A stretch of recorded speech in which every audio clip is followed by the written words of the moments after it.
নমস্কার, @joys cooking চ্যানেলে সকলকে স্বাগত। অ্যাভোকাডো ফলটি বিদেশি ফল হবার দরুন এর দামটা আমাদের দেশে খুবই বেশি। তবে এই ফল নাকি সুপার ফুড, যে কোনো রোগের বিরুদ্ধে লড়াই করতে পারে। আজ বানাবো অ্যাভোকাডো টোস্ট। এর জন্য নিয়েছি একটি অ্যাভোকাডো, পেঁয়াজ কুচি, লঙ্কা কুচি, ধনেপাতা কুচি, লবণ আর তেল। আমার খাওয়া প্রথম অ্যাভোকাডো ফলের টেস্ট আপনাদের সাথে শেয়ার করছি।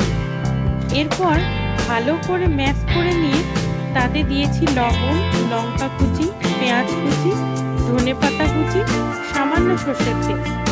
তারপর স্লাইস ব্রেডগুলোকে টোস্ট করে নিয়েছি আর দুটো ডিমের পোস্ট বানিয়ে নিয়েছি। তারপর ঠিক এইভাবে ব্রেডের ওপর দিয়ে গার্নিশ করেছি। ভিডিওটি ভালো লাগলে লাইক করবেন, কমেন্ট করবেন, শেয়ার করবেন এবং আমার চ্যানেলটি সাবস্ক্রাইব করবেন। ধন্যবাদ।